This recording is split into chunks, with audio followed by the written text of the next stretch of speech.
ndewoy seymane ndewoy alaykati kam mangala yaara.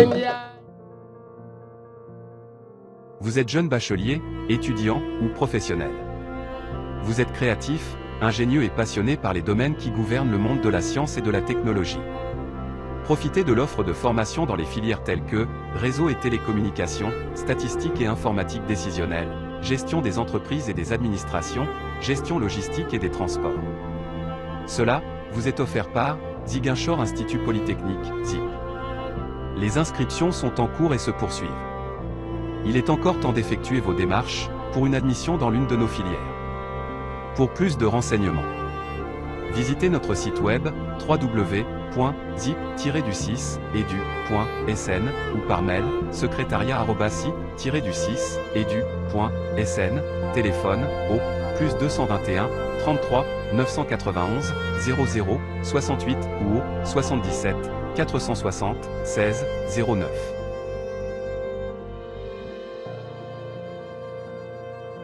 jërë ngeen jëf mbokki Sénégal jërë ngeen jëf mbokki àdduna rawatina yéen ñuy suivre seen site bi de Lutte Sénégal TV ñu ngi leen di nuyu di leen siyaar te am mbégte ak kontaante comme ni nga ko defee chaque jour rek di leen toppal lamb ak li ci biir tey nag ba tey ñu ngi ci Yoff janook Baye Ngagne bu Yoff di course ci écurie Yoff ñu fas yéene waxtaan ak moom dañ koy bàyyi mu nuyu ñuy suivre su ko defee ñu dugg ci waxtaan bi maa ngi lay nuyu di la siyaar Baye Ngagne.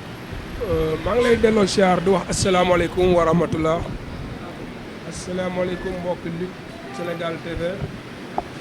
ñu ngi nuyu axlu làmb gépp di siyaar ñëpp di baalu àq ñëpp si weeru koor wi di ñaan lépp lu ñu si jaamu yàlla yàlla na ko yàlla nangu te fulal ñu ko waaw di leen dalal jàmm fii si Yoff Yoffi géej Yoffi Seydina Limaamu Yoffi Maam Njare Yoff traditionnel ñu ngi leen di dalal jàmm di wax asalaamaaleykum wa rahmatullah.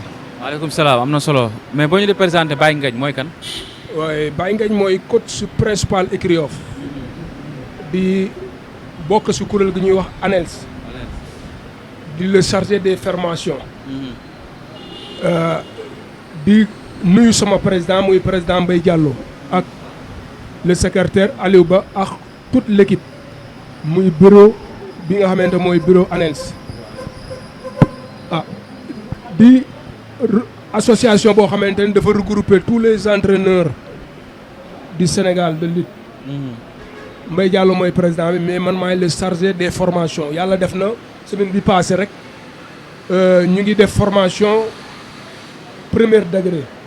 am ñoo xamante ni initiateur la ñuy def mais ñun formation premier degré lañ doon def. ba jeexal nañu semaine bi passé suñu formation.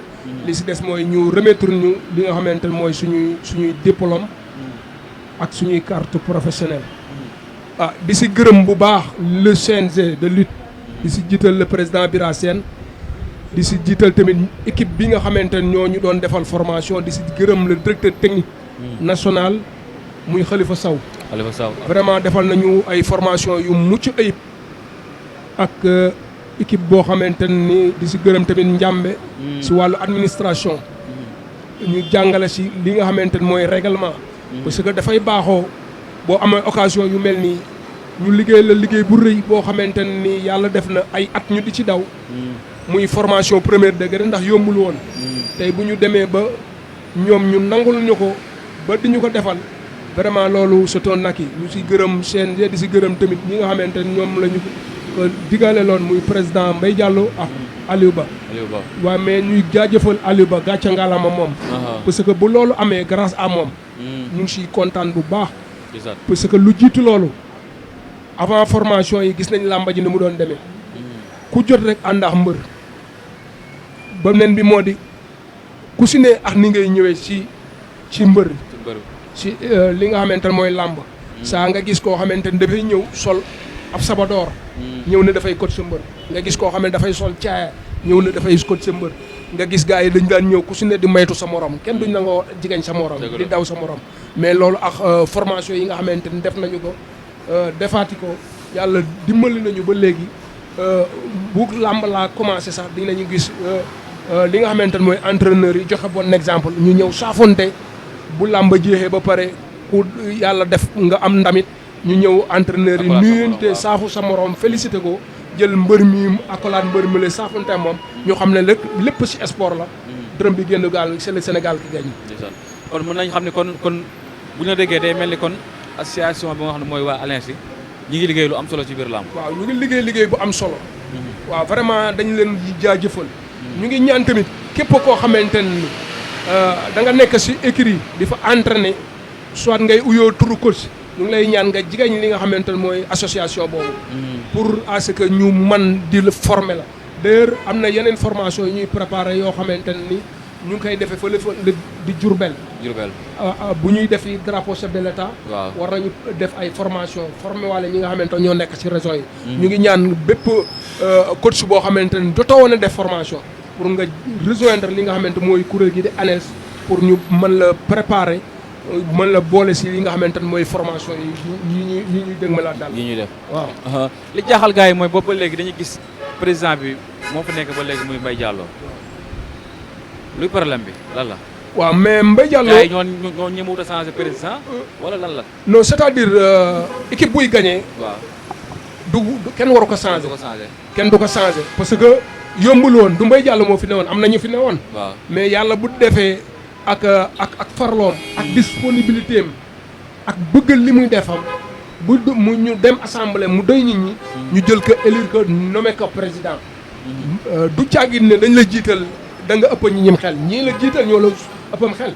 mais nag ak encadrement bi nga xamante ne bu baax bi nekk ci ginnaaw moo lay permettre tey nga am résultat tey li nga xamante ne nii association bi président yi nga xamante ñoo fi jiitu woon réussir uñu ko tey moom daf ko réussir mu réussir na ñaari formation initiateur réussir na ko ba pare formation encore initiateur ak première degré kon loolu c'est un acquis kon loolu rek la ñu dee li nga xamante mooy président waaw vraiment mu ngi def résultat daal mais nag yal na yàlla xeb doole parce que ak fi nga xamante ne foofu lañ bëgg a yóbbu ANES dañuy ñaan yàlla rek équipe bi fi nekk ñu jàppale leen parce que am na ñu fi nekk di ay bonne volonté bëgg la ñuy def waaw nga mën si citer ku mel ni Mbaye Diallo président mais tamit nga mën si citer ku mel ni tamit secrétaire général Aliou Ba vraiment ñooñu ñooy locomotive association bi tey fu association bi egg si tey grâce à ñoom daal dañ leen di jaajëfal bu baax quoi. kon équipe bi fi nekk macha allah yéen a ngi gis seen bopp baax vraiment ñu ngi liggéey quoi bu ñu waxee dëgg rek te yàlla tam ñu ngi liggéey waaw daan nga bëre su ma juumalee de ah mos ngaa bëre su ma juumalee bon daana bëree mais su ma bëree eggul arène boo xoolee man fi ma doon bëree mooy si bëri mbapat yi mais yàlla def na si biir bëri mbapat yooyu ak dafa am loo xam ne doon lay nekk ci nit ki yàlla may ñu am si mën a bëree trop macha allah ba pare beneen bi moo dañu am xam-xamu bëree loolu doy ñu mais dañu yokkaat suñu xam-xam mooy dem jàngi ñu waat pour mën a renforcer waat si li nga xamante ne mooy suñu xam-xam pour mën a encadrer tey lii li nga xamante ne mooy écrit ba mën a entraîner ba mën a créer tey ay champion loolu la yàlla dogal waaw loo ñu mën a rappel tuuti ci Demba Thiaw bu Yoff Demba Thiaw suma papa la mooy ki nga xamante ne yàlla def na moo daanoon Fodé Doussouba waaw diggante ak Fodé Doussouba waaw munoo kon 1958 le 18 avril 1958 la woon combat boobu mu mel ni tey l'histoire retiendra loolu kenn dootu ko fàtte parce que demoon na benn moment boo xamante ni Fodé Doussouba ubboon na làmba ji daanoon na ñëpp ba war a dem bi ñu xoolee territoire bi ñu ne kii amoon na fi ay mbër yu fi ne woon ay falang ak tout waaw bi ñu demee falang dana leen de man day gis naa ne kii mbër mii di Fodé Doussouba waaw doole ji nga xamante ni moo ko war a daan waaw benn mbër rek laa xalaat muy Demba Thiaw te mu ngi Yoff xalaat naa ne bu ñu seeti dee Demba Thiaw moom rek laa xalaat ne moo war a mën a daan falang ki nga xamante ne mooy Fodé Doussouba waaye mais mbër yàgg naa ñàkk ci ñaan parce que moom temps yooyu mbër la woon mu def fi lu nekk Yoff tamit amoon ay mbër ku si demee ne ay Ablaye Diop ñu ngi foon nekk ay mbër waaw ku si demee ne ay Talla Diagne ay Ousmane Dir ay Bismillah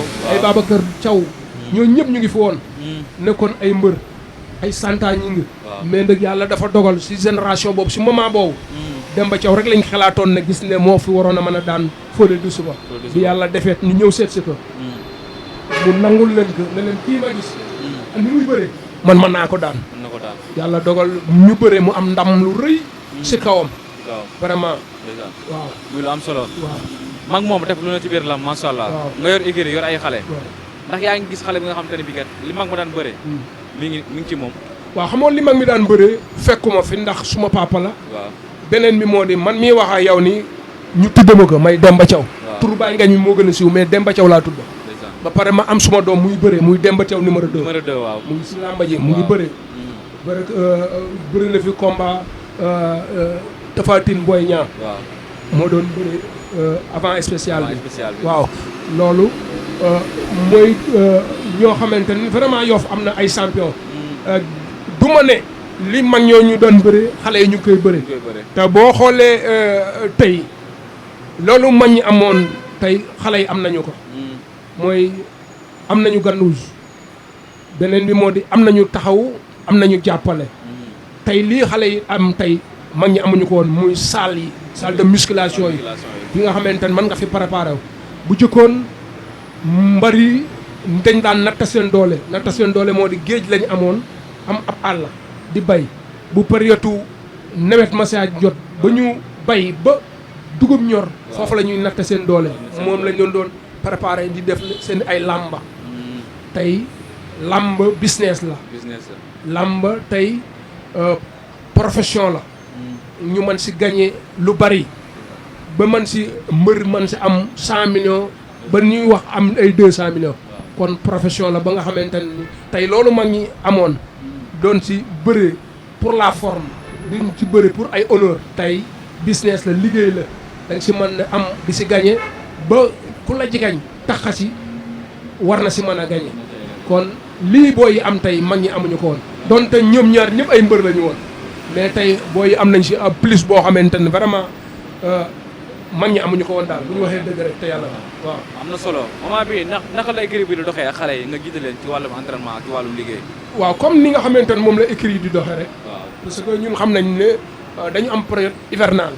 hivernale jotee dañuy hivernal bu làmba jotee ñu ubbi suñu ay écurie di fa daje muy écurie bi di fa def suñuy physique yenn yi spécifique di fa def tamit suñuy contact foofu la ñu koy defaree moo lay léegi yàlla def na dugg nañu si saison bi nga xamante ne mooy 2020 2021 parce que boo xoolee am nañ ci ay combat naam am nañ ci par exemple 15 combats 15 combats. comme si 15 combats am nañu ko si am nañ si ay victoire mais tamit am nañ si ay défaite mu nekk saison boo xamante ni saison bu métti la si écurie Yoff lii tax mu nekk saison bu métti moo di man dama si tënku en tant que coach si principal boo xoolee sama adjoint moo fa newoon doon liggéey man si départ bi laa doon préparé booy mais bi mu demee ba 2 combats après dama tënku am na lu bari loo xamante ne suma absence lay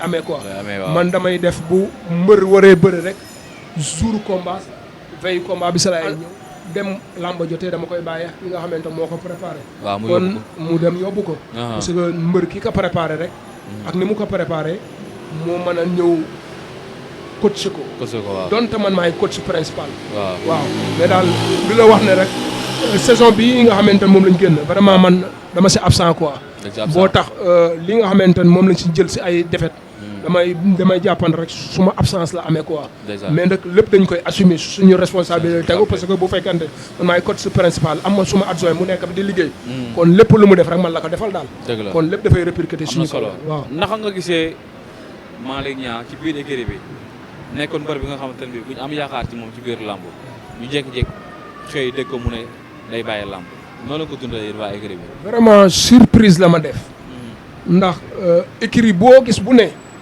dafa baaxoo mu am tête de file maanaam mbir mu mag dafa baax si écurie parce que dina non seulement dina yokk courage ñi nga xamante ne ñoo fa nekk beneen bi moo di dina may jëmm tamit li nga xamante ne mooy écurie bi mais nag yàlla def na liggéey nañ si côté boobu ba am nañ ay champion yoo xamante ne tey bu Malick Niang bu fi nekkoon avantage la si écurie Yoff mais bu fi newul it ak li nga xamante ne moo fi nekk dinañu liggéey ak loolu parce que ñu ngi si dynamique de victoire ay booy yoo xamante ni làmba kenn mënatu kaa wax te duñu leen tudd ku si demee ni Modja mu ngi def fooyee flamme si làmba ji aw turam egg na fu kawe ku si demee ni Caatu Yoof. CS International, études et formations à l'étranger. Vous êtes élève du terminal, bachelier ou étudiant, obtenez votre admission dans les universités françaises, américaines ou canadiennes. Grâce à MCS International, vous bénéficierez d'un accompagnement et d'un suivi pour la réalisation de vos projets d'études supérieures à l'étranger. Contactez-nous vite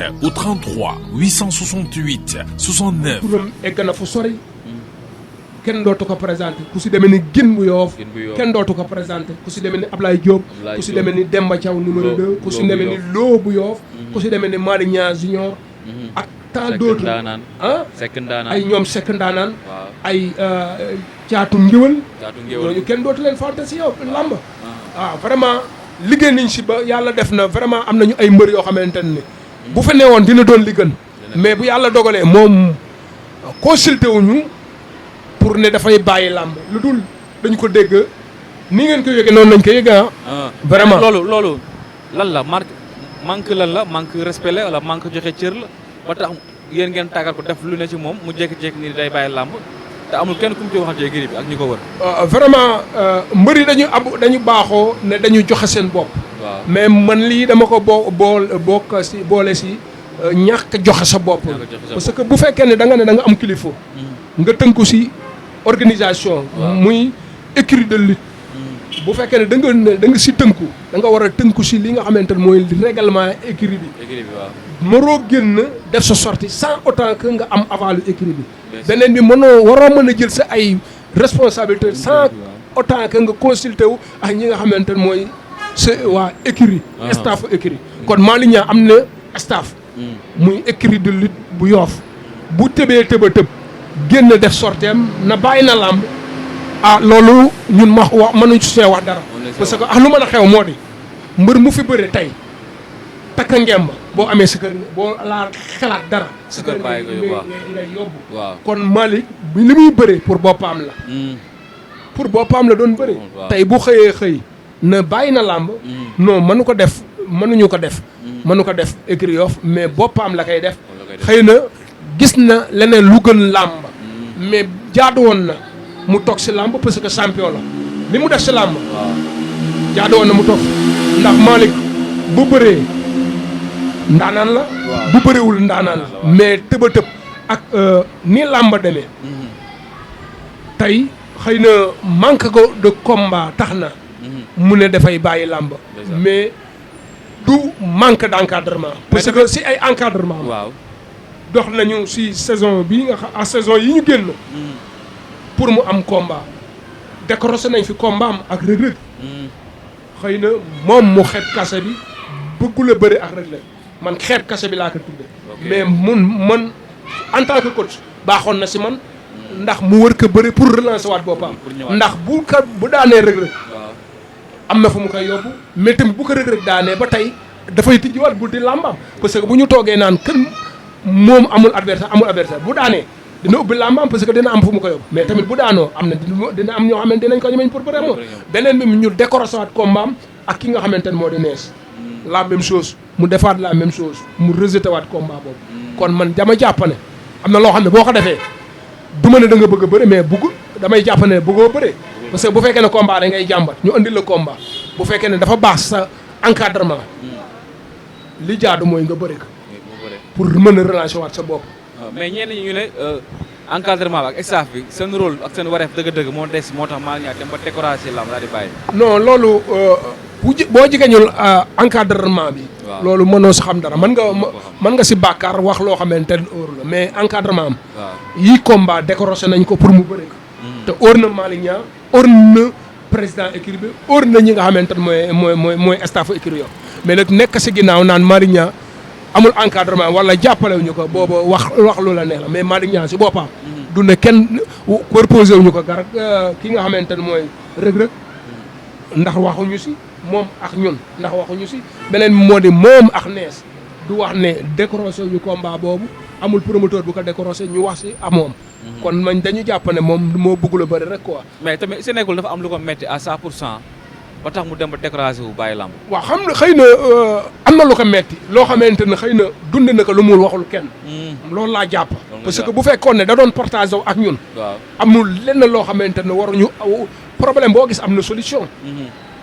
mais dundu mbër dafa métti. dafa métti. champion bu toll ni moom toog ana yenn yi bëriwul. vraiment làmba da si am part de responsabilité. loolu dañ si war di veiller. làmba ji yi nga xamante ne dañu ko jël. waaw téye ko si VIP ñu tudd ay VIP.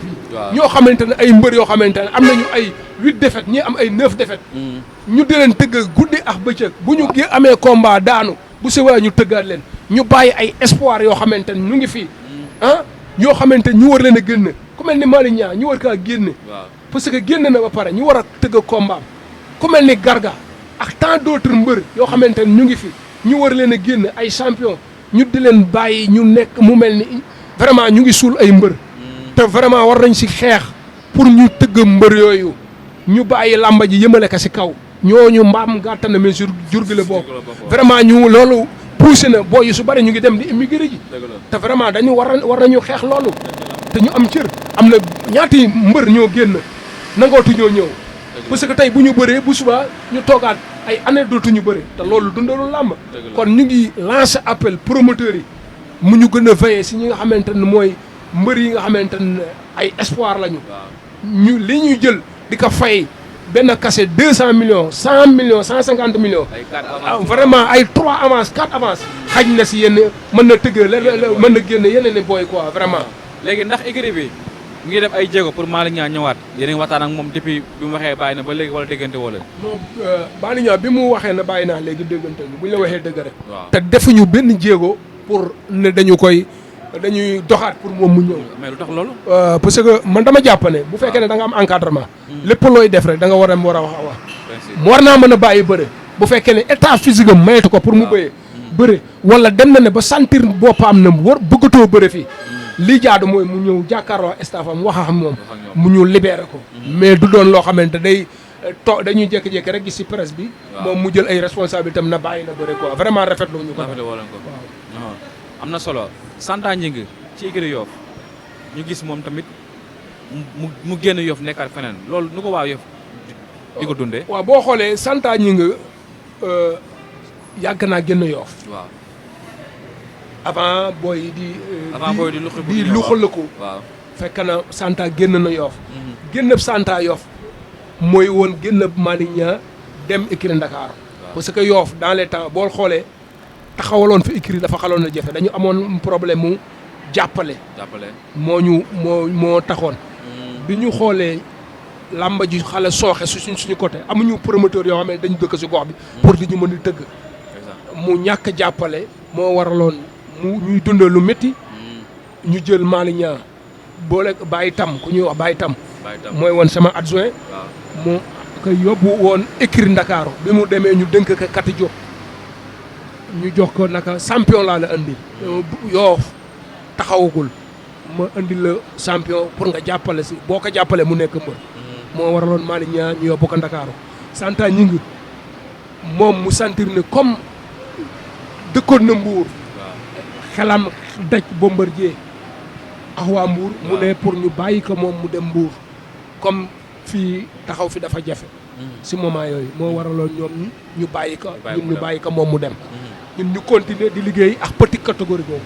parce que yàlla dafa dogal ñii fi nekk tey ñu di leen tudd muy ay Modda ay Dubboum ay Ablaye Diop ay Demba Thiaw suma doom ay Malick Niang Senior ay Thiatou Ndéwal ay Sekandaana ñooñu ñëpp yàlla dafa def petite catégorie bi yëpp sama génération seen génération si sama loxo la ñu jàll man maa leen formé tey ba génn leen tey ñu nekk ay champion kon loolu liggéey bu am solo boo xamante ne liggéey ay at la yombul ñu nekk ak génération boobu di si liggéey ba yàlla def tey bi ñu taxawee bay def ay résultats si làmb ñoom ñu sentir ne war nañoo dellu si waat parce que comme lu taxaw lañ doon jooy ba lii taxaw na tey ñoom moo waraloon tey ñu defaat retour Malick Niang dellu si waat ñëw si dëkkam ndax ku wàll yaani sa dëkk moo tëggul bi dëkkam tëggee moom mu dellu si waat si écurie bi nga xamante ne mooy écurie Yoff Santa Gningue nag ñëwaatuwul woon mais da doon ñëw di ñu jàppale moo waroon mu di woon fi di fi jàpp